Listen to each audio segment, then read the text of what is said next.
तो आज का हमारा टॉपिक है बच्चों कैटालिसिस। कैटालिस्ट नाम आपने पहले से भी सुना होगा कि catalyst are those substances which alter the rate of a chemical reaction. Actually starting में क्या हुआ कि कई रिएक्शंस बड़ी स्लो थी।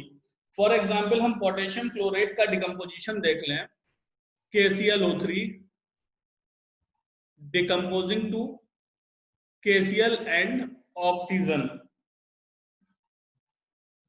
तो ये जो डिकम्पोजिशन था ये बहुत स्लो था, इवन हाई टेम्परेचर पे भी स्लो था। इसको 653 से 873 केल्विन पे कराते थे, फिर भी ये रिएक्शन बहुत स्लो होती थी। उसके बाद में जो इनिशियल साइंटिस्ट थे जिन्होंने कैटालिस्ट पे वर्क किया, इनमें से एक बड़े महान साइंटिस्ट थे वर्जीलियस। वर्जीलियस ने बहुत सारा काम किया कैटालिसिस पे। तो इनिशियल साइंटिस्ट ने देखा कि कुछ फॉरेन सब्सटेंसेस हैं, उन्हें अगर किसी रिएक्शन पे जो रिएक्शन स्लो हो उस पे लगा दो तो रिएक्शन फास्ट हो जाती है। फॉर एग्जांपल इस पोटेशियम क्लोराइड के डिकम्पोजिशन पे इन्होंने मैग्नीज डाइऑक्साइड लगाया, MnO2 इस पे अप्लाई किया। MnO2 की प्रेजेंस में जब ये रिएक्शन कराई गई तो ये रिएक्शन का रेट भी बढ़ गया और ये रिएक्शन बड़ी स्मूथ हो गई, एक लोअर टेम्परेचर पे होने लगी। फॉर एग्जांपल ये होने लगी लगभग इस टेम्परेचर पे। तो जो पहले हाई टेम्परेचर पे भी रिएक्शन नहीं हो रही थी वो कैटालिस्ट की प्रेजेंस में लो टेम्परेचर पे होने लगी और रेट पहले से ज्यादा होने लगा। तो इस टाइप के सब्सटेंसेस को कैटालिस्ट कहा गया और बाद में डिटेल में स्टडी की गई। तो इन जनरल कैटालिस्ट क्या है, इन जनरल आपसे कोई भी पूछेगा व्हाट इज अ कैटालिस्ट, तो आपको इतना याद रखना है कि catalyst are those substances which alter the rate of a chemical reaction। Generally कह रहे हैं alter मतलब चेंज करना, they may increase or decrease both। अब डिटेल में आगे बताएंगे कि कैसे इंक्रीज करेंगे कैसे डिक्रीज। और कैटालिस्ट की कुछ क्वालिटीज होती हैं। सबसे इंपॉर्टेंट चीज है कि कैटालिस्ट आपका लास्ट में रिकवर हो जाता है, कैटालिस्ट कंज्यूम नहीं होता है। आप बहुत फाइन, बहुत छोटे स्मॉल अमाउंट के कैटालिस्ट की जरूरत होती है और ये रिएक्शन के बाद में आपका रिकवर हो जाता है। तो इसको हम लोग डिटेल में पढ़ने जा रहे हैं कि कोई भी कैटालिस्ट रिएक्शन के रेट को कैसे बढ़ा देता है। मोस्टली हमें रिएक्शन तेज ही करनी होती है कि जल्दी हो जाए। कोई रिएक्शन स्लो है, पता लगा रिएक्शन होनी है हमारी 20 साल में, तो 20 साल तक इंतजार थोड़ी करेंगे हम। अभी ये सब बताएंगे कि क्यों रिएक्शन 20 साल होती है, किसी भी रिएक्शन की थर्मोडायनामिक और काइनेटिक स्टडी यही सब डील करने जा रहे हैं।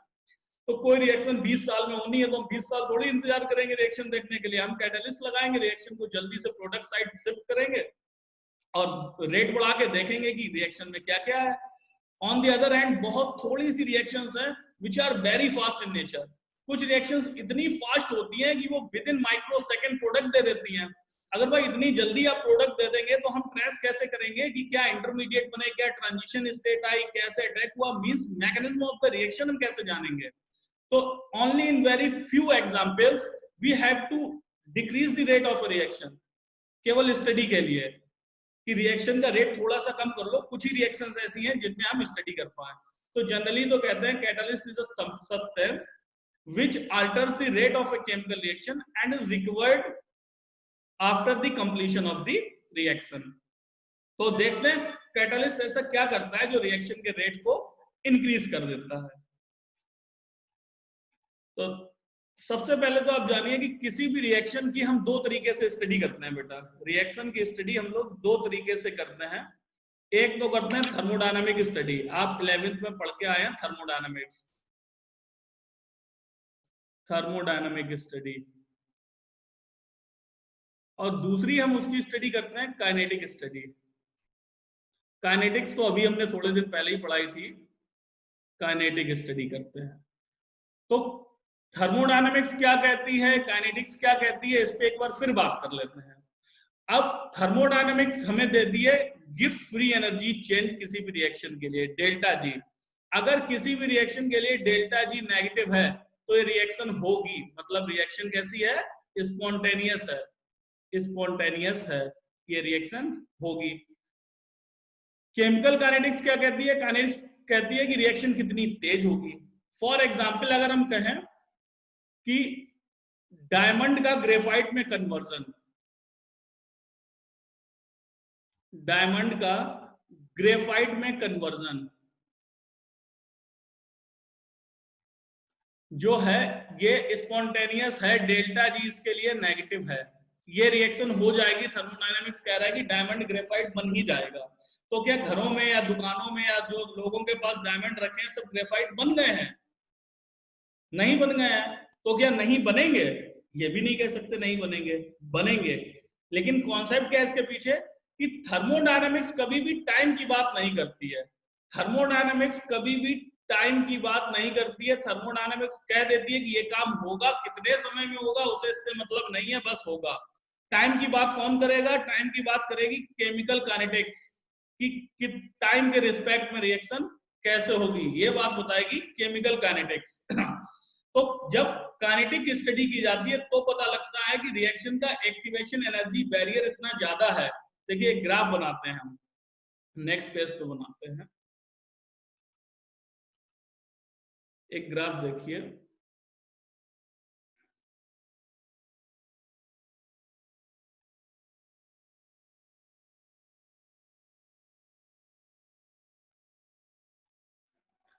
तो ये है हमारा रिएक्टेंट, मानिए ये है रिएक्टेंट और ये है प्रोडक्ट।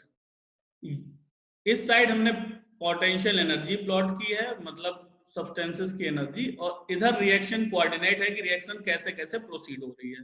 तो आप देख रहे हैं कि रिएक्टेंट की एनर्जी प्रोडक्ट से ज्यादा है, या कह सकते हैं प्रोडक्ट की एनर्जी रिएक्टेंट से कम है। तो जिसकी एनर्जी कम होती है उसकी स्टेबिलिटी ज्यादा होती है, आप सब जानते हैं। मतलब इस रिएक्शन में प्रोडक्ट जो है वो रिएक्टेंट से ज्यादा स्टेबल है। तो इस रिएक्शन के केस में आपकी डेल्टा जी क्या है? डेल्टा जी जो है इस रिएक्शन के केस में आपकी नेगेटिव ही है, क्योंकि प्रोडक्ट की एनर्जी, चाहे आप इसे डेल्टा एच के रिस्पेक्ट में कह सकते हो, प्रोडक्ट की एनर्जी जो है वो रिएक्टेंट से कम है, तो ये नेगेटिव आ जाएगा एनर्जी चेंज, मतलब ये रिएक्शन होनी है। थर्मोडायनामिक्स कह रहा है कि ये रिएक्शन होके रहेगी। अब कैसे होके रहेगी? एक दिन में हो जाएगी, एक घंटे में हो जाएगी, 10 दिन में हो जाएगी, 10 साल में हो जाएगा, वो डिपेंड करेगा इसके एक्टिवेशन एनर्जी बैरियर पे। इन केस इसका एक्टिवेशन एनर्जी बैरियर केवल इतना है, पहला केस ले लो। सेकेंड केस में माना इसका एक्टिवेशन एनर्जी बैरियर कुछ इतना है, सेकेंड केस। थर्ड केस में ले लो, इसका एक्टिवेशन एनर्जी बैरियर इतना है। फोर्थ केस में, थर्ड केस, फोर्थ केस में ले लें, इसका एक्टिवेशन एनर्जी बैरियर इतना है। तो ये हो गया फोर्थ केस। अब आप देखिए चारों केसेस में product is more stable then reactant, बिल्कुल ठीक बात है। थर्मोडायनामिक्स कहेगी कि ये चारों चेंजेस जो है होके रहेंगे। अब केमिकल काइनेटिक्स का क्या काम है? वो इन टिप्स को पकड़ेगा। ये टिप्स क्या बताती हैं? ये बताती है एक्टिवेशन एनर्जी। ये इसकी एक्टिवेशन एनर्जी है, पहली रिएक्शन की है, सेकंड चेंज की है, थर्ड चेंज की है, फोर्थ चेंज की। तो आप देख सकते हैं सबसे ज्यादा एक्टिवेशन एनर्जी है फोर्थ चेंज की। तो भाई रिएक्टेंट को प्रोडक्ट में बनने के लिए ये एक्टिवेशन एनर्जी बैरियर क्रॉस करके ही आना पड़ता है। अब ये बैरियर सबसे कम किसके लिए है? सबसे कम है फर्स्ट के लिए। रिएक्टेंट मॉलिक्यूल्स को थोड़ी सी एनर्जी मिली, वो प्रोडक्ट बन गए। तो ये रिएक्टेंट्स बहुत जल्दी प्रोडक्ट बना लेंगे। तो हम कहेंगे इस रिएक्शन का रेट जो होगा, रेट ऑफ रिएक्शन, चार चेंज हैं, चार चेंज में रेट सबसे ज्यादा किसका होगा? वन का, क्योंकि इसका एक्टिवेशन एनर्जी बहुत कम है, थोड़ी सी एनर्जी में ही ये एक्टिवेशन एनर्जी बैरियर को क्रॉस करके प्रोडक्ट बना लेगा। उसके बाद क्या है? सेकेंड का, सेकेंड का एक्टिवेशन एनर्जी बैरियर फर्स्ट को छोड़ दें तो बाकी सेकेंड, थर्ड और फोर्थ में सबसे कम है, तो सबसे जल्दी फिर बनेगा सेकेंड, और ऐसे ही फिर थर्ड, और ऐसे ही फोर्थ। तो केमिकल काइनेटिक्स हमें क्या बताता है कि रिएक्शन का रेट क्या होगा? थर्मोडायनामिक्स तो केवल रिएक्टेंट प्रोडक्ट की एनर्जी को कंपेयर करके कह देता है कि product is more stable then the reactant, तो रिएक्शन जो होगी वो स्पॉन्टेनियस होगी, हो जाएगी। लेकिन ये नहीं कहता है कि rusting of iron, rusting of iron होती है। रस्टिंग ऑफ आयरन में अगर हम बात करें, आयरन प्लस ऑक्सीजन और Fe2O3 बनता है, तो फेरिक ऑक्साइड जो है वो आयरन और ऑक्सीजन से ज्यादा स्टेबल है, नो डाउट। लेकिन क्या है? एक्टिवेशन एनर्जी बैरियर ज्यादा होता है। तो ऐसा नहीं है कि आपने लोहा लगाया छत पे और उसमें प्राइमर या वार्निश नहीं कर पाई और तुरंत रस्ट हो गया। टाइम लगता है, 2 महीने, 3 महीने, 4 महीने, 1 साल, 2 साल, तब प्रोडक्ट बनता है। तो ये क्या है? आप कह सकते हो इस रिएक्शन का एक्टिवेशन एनर्जी बैरियर जो है वो ज्यादा है। तो बच्चों आइडिया लगा कि रिएक्शन की स्टडी थर्मोडायनामिक सेंस और काइनेटिक सेंस में कैसे करते हैं? Yes sir. ठीक, अब हम लोग कैटालिस्ट को डिटेल में पढ़ते हैं कि कैटालिस्ट क्या करता है। एक ही ग्राफ नहीं है बेटा, सर और भी ग्राफ हैं इसमें कई तरीके के, लेकिन हम अभी सिंपल एक ही ग्राफ से बता रहे हैं। एक्चुअली बोर्ड की स्टडी इससे ज्यादा डीप नहीं होती है बेटा। अब यही आप अगर कंपटीशन की स्टडी में होते तो एक नहीं, हम 6 तरीके के ग्राफ बना के आपको 6 केस बताते हैं। यहाँ पे हम बहुत टाइम भी वेस्ट करेंगे और आपके लिए कोई यूज नहीं होगा, आपको केवल बोर्ड एग्जाम देना है। तो अब हम लोग कैटलिस्ट क्या करता है ये देखते हैं। हाँ बेटा, वैभवी। सर अगर डायमंड को ग्रेफाइट में चेंज होना है सर, तो हाँ, उसको एक्टिवेशन एनर्जी सर बहुत देनी पड़ेगी सर, तभी चेंज होगा। बिल्कुल। तो सर वो एनर्जी तो सर कभी मिलेगी ही नहीं। हाँ, अगर नहीं मिलेगी एक्टिवेशन एनर्जी तो टाइम पीरियड इतना लंबा है कि मानो ये मान लिया जाता है कि भाई चेंज होगा, ये फेवरेबल है थर्मोडायनेमिक्स के गार्डियन, लेकिन उतनी अगर एक्टिवेशन एनर्जी नहीं मिलेगी तो चेंज भी नहीं होगा। ठीक है।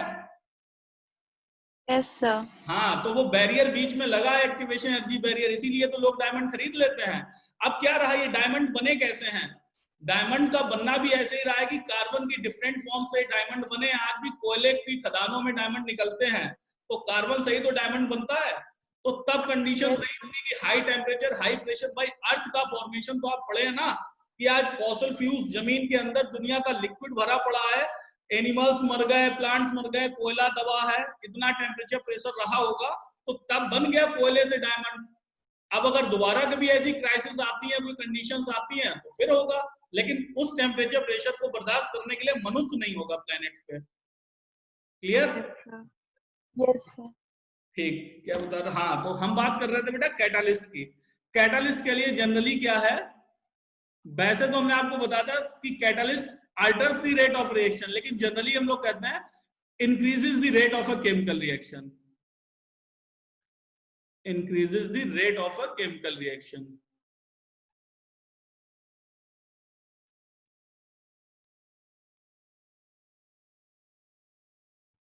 केमिकल रिएक्शन के रेट को इंक्रीज करता है। अब आपसे पूछा जाएगा what does a catalyst do to increase the rate of a chemical reaction. Chemical reaction के रेट को बढ़ाने के लिए कैटलिस्ट क्या करेगा? तो आप समझ जाओ कि रेट डिपेंड किस पे करता है। किसी भी रिएक्शन का रेट किस चीज पे डिपेंड करता है?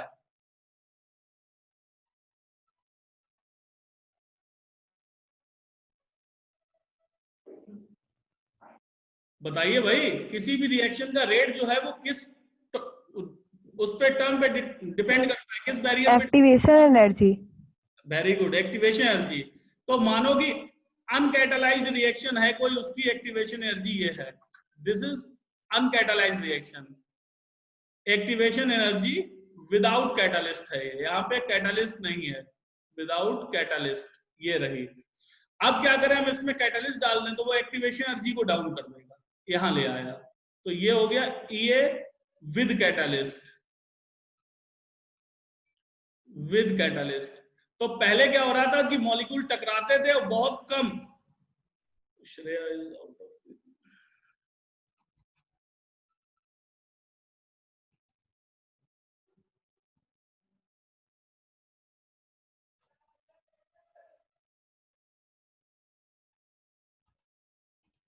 हाँ, तो पहले क्या होता था कि मॉलिक्यूल्स टक्कर करते थे, टक्कर करने के बाद बहुत कम मॉलिक्यूल्स होते थे, माना 10%, जिनकी एनर्जी इतनी होती थी। 10% जो है वो अनकैटालाइज्ड रिएक्शन की एक्टिवेशन एनर्जी को क्रॉस कर पाते थे, तो प्रोडक्ट इतने ही बनते थे। बाकी यहाँ पे रह जाते थे 10%, यहाँ पे रह जाते, मतलब यहाँ तक टोटल 60% रहते थे, यहाँ से यहाँ। तो 10% तो वो बन जाते थे और 60% यहाँ और रह गए। तो अब कितने बन जाएंगे प्रोडक्ट? अब बन जाएंगे 70%, क्योंकि अब 70% मॉलिक्यूल्स ऐसी हैं जिनकी एनर्जी एक्टिवेशन एनर्जी से ज्यादा है। तो कैटालिस्ट ने क्या किया, एक्टिवेशन एनर्जी को कम कर दिया। अब कैसे कैटालिस्ट एक्टिवेशन एनर्जी को कम करता है, इसके भी 4-5 रीजंस हैं बेटा, अलग अलग मैकेनिज्म में अलग अलग है। एडजॉर्प्शन रिएक्शन में क्या है कि ये कैटालिस्ट को सरफेस प्रोवाइड करा देता है, जैसे भी हेटेरोजेनस कैटालिसिस में हमने बताया, ये रिएक्टेंट मॉलिक्यूल्स को सरफेस प्रोवाइड करा देता है जहां जल्दी टक्करें होती हैं और एक्टिवेशन एनर्जी कम हो जाती है। कोऑर्डिनेशन कंपाउंड्स हैं जो ट्रांजिशन मेटल एलिमेंट्स, उनका केस कुछ अलग है, वेरिएबल बैलेंसी दिखाते हैं, वो हम वहीं पे बताएंगे। अभी मान लो कि ऐसा करता है, तो कैटालिस्ट क्या करता है, किसी भी रिएक्शन के रेट को इंक्रीज करता है उसकी एक्टिवेशन एनर्जी को कम करके। इतना क्लियर? Yes sir. ठीक है, अब कैटालिस्ट के कुछ फीचर्स जान लो बेटा। पहला फीचर है कि कैटालिस्ट जो है वो हो सकता है रिएक्टेंट के साथ कोई इंटरमीडिएट बना ले, इंटरमीडिएट बना ही लेता है भाई। अभी आपने एडजॉर्प्शन मैकेनिज्म में देखा कि रिएक्टेंट्स के साथ केमिकल बॉन्ड बना ली थी लेकिन बाद में छोड़ दी। तो इंटरमीडिएट बनाने के बाद क्या है, कैटालिस्ट फ्री हो जाता है, प्रोडक्ट अलग हो जाता है। तो कैटालिस्ट ये तो हो सकता है कि रिएक्टेंट के साथ कोई इंटरमीडिएट बना ले, कोई बॉन्ड बना ले, लेकिन बाद में कैटालिस्ट जितना डालेंगे उतना ही हमें मिल जाएगा अलग, ये कंज्यूम नहीं होता है, पहली चीज। दूसरी चीज जो सर किसी भी रिएक्शन में कंज्यूम नहीं होता है बेटा, सर किसी भी रिएक्शन में कंज्यूम नहीं होता है। कैटालिस्ट दुनिया की किसी भी रिएक्शन में कंज्यूम नहीं होता। अभी ऑर्गेनिक शुरू नहीं की है, जब ऑर्गेनिक शुरू करेंगे तो आपको बताएंगे। एरो पे लिखा रहता है H पॉजिटिव, कि किसी को भी H पॉजिटिव दे दिया तो वो बाद में अपना H पॉजिटिव लेके ही निकलेगा। ठीक है, अभी मान लो कि कैटालिस्ट कंज्यूम नहीं होता है किसी भी रिएक्शन में, there is no reaction in the universe. Okay sir. Second feature जो है वो है इक्विलिब्रियम को डिस्टर्ब नहीं करता है। इट डज नॉट, ये इंपॉर्टेंट है पॉइंट, इसको समझना, अभी डिटेल में समझाते हैं। It does not disturb equilibrium but it helps in attaining equilibrium faster।